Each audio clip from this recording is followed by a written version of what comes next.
Hello YouTube, Fanta here, and I'm here to answer the question, is it worth buying the Nintendo Switch at launch, or is it a day one buy, as we like to say here? And, of course, it really does apply to whether or not you like certain series. If you like Xenoblade, it's coming out in 2017. Do you like Mario? It's coming out in 2017. Do you like Splatoon? That's coming out in 2017. And then, of course, do you like Zelda? Because that's one of the launch titles. If you answered no to all of those, then you probably shouldn't buy one. But if you answered yes to even some of those, I personally think this console is going to be pretty amazing.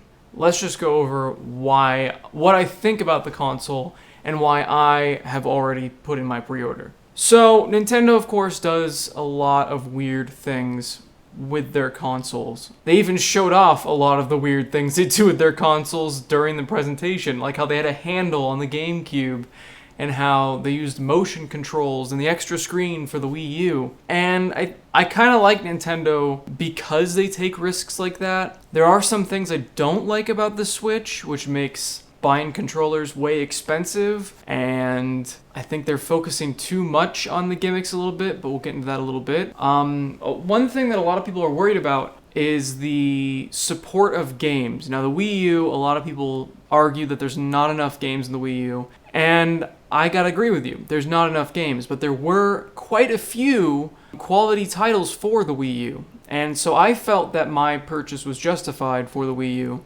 Was I a little bit disappointed? Yes.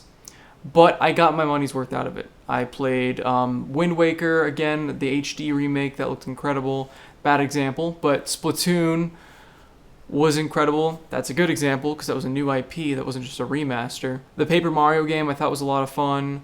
Xenoblade Chronicles, that game was awesome. So many hours put in. And then, of course, the Mario games were a lot of fun. So already, like I said, the things for 2017, so I got a list right here. ARMS actually looks pretty cool. I like the look of that game a lot. So Elder Scrolls V Skyrim is coming out for the Switch. Now this is a little bit divisive for people because people are like, well, this game came out forever ago, who cares? If they include mods, can you imagine how cool that would be to have the game to go with you? Like, people are saying, oh, you bring a laptop. Yeah, well, a laptop is this big, whereas the Nintendo Switch, it's a lot more portable, it's easier to use, and even if you do need to charge it on the go, it takes a USB-C, so it's not going to have this huge power brick with you at all times. Of course, it's going to weigh a whole lot less than a laptop as well and get a lot less hot. Legend of Zelda Breath of the Wild, that's a hell of a launch title. Now, a lot of people, of course, are going to be saying, hey, that should have come out earlier in the Wii U like they had promised. Yeah, it should have, but at the same time, at least we're finally getting it, and it is nice to have this as a launch title for their new console. Mario Kart 8 Deluxe, another game that I'm sure some people are going to not like, but I love the changes that they brought with this game. Mario Kart 8 was a fun game, but what the hell? There's no battle mode? Like, there's a battle mode, but it's on the racetracks and not separate with their own maps, and that never made any sense to me. So now they actually brought back the original battle mode, like in N64, and I think GameCube had the battle mode as well. Not only did they bring back the classic battle mode, but now there's two variations of it to keep it unique and fun. I'm also excited to play that portable as well. That's how I feel about quite a few of these games, is the fact that you can bring it with you. And then, of course, the new Sonic game is going to be coming out in 2017, so that game's been looking incredible. It's been a long time since Sonic has had a great game. And like I said, Splatoon 2 will be coming out this year, and I am super excited for that game. I put way too many hours in the first Splatoon, and the fact that you can bring it on the go with you, so like I can bring it to a friend's house and he can be playing on the TV, I can be playing with him on my Switch. And if they actually fix the competitive mode, they make the matchmaking so you can join with friends, and they continue the same support they did for Splatoon 1 but longer instead of just a year, it's going to be an incredible game, and I cannot wait. There's also going to be a new Super Bomberman game coming out at launch for the Switch. This game looks like a lot of fun. You can play up to, I believe, 8 players, but there's a bit of a downside because the game is going to be $60. Now, I don't know what they're going to do with this title to make it worth that much, but when I think Bomberman, I think the top-down game that should be like $20 on like the Xbox Live Arcade or on Steam or something like that. I don't think of a $60 title, so I'm not really sure what they're going to do with this game to give it that value, but the game itself does look like a lot of fun from what I saw from Treehouse Live. During the holiday of this year, we're going to get a new Mario game for the Switch, and that's going to be Super Mario Odyssey. This game looks unlike any other Mario game that Nintendo has released because, I mean, you saw them in New York, you saw them in these other, like, alien-looking planets. So Nintendo has actually gotten Mario out of the Mushroom Kingdom and in real-world environments and other weird environments that I don't even know what they were, but they looked interesting. And I like that. They're actually doing something new with Mario. I mean, even if they kept him in the Mushroom Kingdom and done something a little bit new, I still would have gotten. I love Mario. Such a great platforming game. But this game looks like the new Super Mario 64 for this generation. So I'm hoping that'll be just as good as Mario 64, if not better, which they really do need it to be, considering this is going to be the first Mario title for the Switch. And then, of course, Xenoblade 2 will be coming out this year for the Switch. That's so awesome. As long as they don't push it back, this is going to be a crazy year for the Switch. The Xenoblade Chronicles game for the Wii U was insane. You have these giant monsters, you get a big mech, and there's hundreds of hours of gameplay and multiplayer and co-op and all that cool stuff. So if this game is even close to the awesomeness that was the Wii U version, I think we have a great RPG on our hands, especially for the Switch. So from what they've announced so far for games for the Switch, I'm really excited. I think the console is already worth buying just for the games they've announced for 2017. What I think, though, will really determine the success of the Switch will be what the third parties bring to the table for this console. So let's get into the console specs of whether or not you want to pick it up. The controllers don't look bad. They look a little bit wonky. The Pro controller looks okay, but the problem is it just kind of looks a little bit too cheap and plasticky. I probably won't pick one up, especially when you can put the Joy-Cons in the, that controller figuration. So I don't think I'd ever need to buy a Pro controller. I don't really see the point. And the Joy-Cons being $80 is a bit much. Now I know why they're $80, because they're each individual wireless controllers. They have that IR camera that can sense how far and what you're doing with your hands. They have that specific vibration function, and they also have motion control. So they have all of this technology in this tiny little sliver of a controller, and that's why it's $80. Now, I think they should have done without some of those features so the controllers weren't so crazy expensive, or if they offered an alternative controller to these, like maybe a Joy-Con without the dumb camera that nobody's ever going to use, except for 1-2 switch, which will, oh god, that game.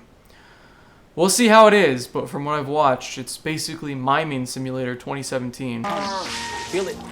Feel it. I like what they did with the vibrations. I'll have to try it out myself to really tell you guys what I think, but the vibrations in the Xbox One controller, if they're anything like this, I love it. I love the vibrations in this controller so much. Feeling in these separate areas of the controller, the vibration. It gives it a unique feel, and I love it. Especially for racing games, you can kind of feel the gravel and the ground, and then when you get back in the smoothness of the road, the vibration just changes with everything. And I love that dynamicness of it. It's great. So if they do something like that with the Switch, but the little things like the IR camera, I don't know. I don't know why they included them. I think they should have done without them. Feel it. Feel it. Something that's starting to be discussed a lot is the online services for the Switch. And they're not sounding great, unfortunately. Now, of course, a lot of the problems with it can easily be fixed through software updates, patches, and stuff like that. But they're going to need to, from what I've heard already. So far, it's going to be free until fall of 2017, and then they're going to start charging. We don't know how much. I'm really hoping it's in the lower spectrum. Hopefully $40, maybe less per year. And I think it should be low because the online services themselves are not going to be providing the chat support. That's a huge drawback for me. You cannot chat through the Switch itself, from what I understand. Nintendo says that the chat capability will be provided through an app on your smart device. So that means you have to use your smartphone along with your Switch. So you're going to have to have a headset plugged into your smartphone and then run an app and have, I don't know if it'll automatically connect you to the people you're playing with, or you'll have to make a party with your friends to talk to them. Basically making you have to use Skype on your phone, but they'll charge you for it. Now, another thing I don't understand, I'm guessing they charge you for the online and the app at the same time. I don't know if you can't use, I'm sure you have a graphic in front of you right now that shows you what will be included, but off the top of my head, I think it's included. I'm not 100% sure. I don't like that at all. What they can do easily is include chat in their online services, because we already have a audio jack on the Switch itself, but I don't know if, I know the Joy-Cons don't have any plugins on them, so that we're kind of screwed there, but I don't know if the controller adapter that you like put them on, the charging adapter, if that has any plugins anywhere on it. If it does, cool. If not, oh god, because then it's kind of irreparable, that kind of damage. And if they really do want hardcore gamers to adopt this system, they need chat functionality included with the system. Now, even if I predict they probably won't fix this, I know this is probably gonna be a problem, but I'm still gonna get the console anyway, just because Nintendo's first party games are always incredible, and I'm hoping that there's going to be some third-party exclusives that make this system wonderful. They've already had Suda51 talk about how he's going to make a new game for it. Platinum Games, you can see the image with all the different developers that have already said they're going to help out and put games on this system. So it looks like there's huge console support. I just don't know why they didn't include the chat with the system. Of course, there's probably not going to be achievements. I know it's kind of a minor thing, but I think they're fun when they pop up. But the console itself has a lot of potential. I know a lot of people are sick of motion games, but I think ARMS looks like a lot of fun. How you can kind of curve it by going like this, how each fighter has 3 different fists, but I think that's going to be a discussion for another day about each individual specific game. If you guys want my thoughts on 1-2 Switch, I'll be having a video over on Fantavision. You guys can check that out. And I might do my thoughts on all of the launch titles, so you guys can just kind of get a general idea of what the launch is going to be like of this system. And like I said, we still have 2 months, about 49 days, I think, actually. Maybe less than 2 months. We have a little bit over a month before this comes out, so hopefully we hear some more titles come out for launch or shortly after. So I hope that helped somewhat narrow down whether or not you want to pick this up. Personally, I think it's worth picking up. But of course, that's just my opinion. Obviously, that's why you're watching this video, for my opinion. And my opinion is that I'm going to pick it up first day. And if you like Zelda, if you like Mario, if you love Splatoon as much as I do, this is a worthwhile console. So thanks for watching, guys. If you guys liked the video, of course, leave a like on here, and have a great day.